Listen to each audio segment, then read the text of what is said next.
യെശയ്യാവ് 49:2. അവൻ എന്നെ മിനുക്കിയ അമ്പാക്കി തൻ്റെ പൂണിയിൽ മറച്ചുവെച്ചു. താൻ തിരഞ്ഞെടുത്ത തൻ്റെ ജനത്തോടുള്ള വാഗ്ദത്തങ്ങൾ ഒക്കെയാണ് നാം ഈ പ്രവചന പുസ്തകത്തിലൂടെ കൂടുതലായി വായിക്കുന്നതെങ്കിലും എല്ലാ കാലത്തും ആരൊക്കെ അതിനെ തൻ്റേതാക്കി മാറ്റുന്നോ അതിൻ്റെ നന്മ പൂർത്തീകരണം അനുഭവിക്കുവാൻ ഇടയായിത്തീരും. കർത്താവിന് നമ്മെ പല രീതിയിലും ദൈവനാമ മഹത്വത്തിനായി ഉപയോഗിക്കുവാൻ സാധിക്കും. നാം അമ്പിനെ മൂർച്ചയാക്കി മൃഗങ്ങളെയോ ശത്രുവിനെയോ ഒക്കെ എയ്തു വീഴിക്കാൻ ഉപയോഗിക്കും. നമ്മെ തന്നെ ഒരമ്പാക്കിയാൽ ദൈവത്തിന് ശത്രുവിനെ തകർക്കുവാൻ നമ്മെ എയ്തുവിടാൻ സാധിക്കും.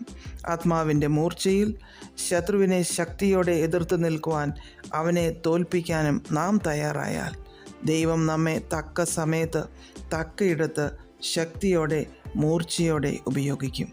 ഉന്നം തെറ്റാതെ ചെന്ന് തറയ്ക്കേണ്ട ഇടത്തു തന്നെ ശത്രുവിൻ്റെ പാളയത്തിൽ അവൻ്റെ ശക്തി കേന്ദ്രത്തിൽ തന്നെ ചെന്ന് തറയ്ക്കത്തക്ക രീതിയിൽ, അവനെ ശക്തിരഹിതനാക്കി തീർക്കത്തക്ക രീതിയിൽ നാം ദൈവകരങ്ങളിൽ പ്രയോജനപ്പെടും.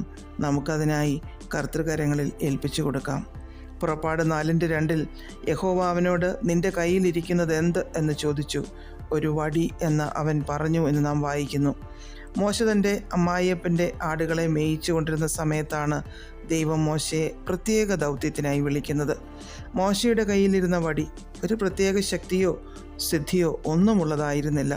എന്നാൽ അതിൻ്റെ ഉത്തരവാദിത്വം ദൈവം ഏറ്റെടുത്തു കഴിഞ്ഞപ്പോൾ ആട്ടിടയൻ്റെ കയ്യിലിരുന്ന ആ വടിയിലൂടെ ദൈവിക പ്രവൃത്തികൾ വെളിപ്പെടുവാനിടയായി തീർന്നു. ചെങ്കടൽ വിഭാഗിക്കപ്പെട്ടത് ആ വടി ഉയർത്തി അതിന്മേൽ നീട്ടിയപ്പോഴാണ്. നമ്മൾ ബലഹീനരാണ്, ഒരു കഴിവും ഇല്ലാത്തവർ, ആ ഉണക്ക വടി പോലെ ഒന്നിനും പ്രയോജനമില്ലാത്തത്. എന്നാൽ നമ്മുടെ ആയിരിക്കുന്ന അവസ്ഥയിൽ ദൈവകരങ്ങളിലേക്ക് പൂർണ്ണമായി കൊടുത്താൽ ദൈവം നമ്മെ നമുക്ക് ചിന്തിക്കുവാൻ പറ്റുന്നതിലപ്പുറമായി ഉപയോഗിക്കും. യോസേഫിന് ദൈവം സ്വപ്നം കൊടുത്തു. ആ സ്വപ്നമാണ് തന്നെ ഉയരത്തിലെത്തിച്ചത്, മിസ്രയീം ദേശത്തിലെ രണ്ടാമനാക്കി മാറ്റിയത്. ദൈവം കൊടുത്ത സ്വപ്നം ദൈവം തന്നെ അത് സാക്ഷാത്കരിച്ചു. നമ്മുടെ ജീവിതത്തിലും നമുക്ക് ദൈവത്തിൻ്റെ കയ്യിൽ ഏറ്റവും ശക്തമായി പ്രയോജനപ്പെടുവാൻ ഏൽപ്പിച്ചു കൊടുക്കാം. 40 വർഷം ആട്ടിടയനായി കഴിഞ്ഞ ശേഷമാണ് ദൈവം മോശയെ വിളിച്ചത്. സ്വപ്നം ലഭിച്ച് വർഷങ്ങൾക്ക് ശേഷമാണ് അതിൻ്റെ പൂർത്തീകരണം നടന്നത്. നമുക്കും നമ്മുടെ തക്ക സമയത്തിനായി പ്രാർത്ഥനയോടെ കാത്തിരിക്കാം, പ്രാർത്ഥിക്കാം.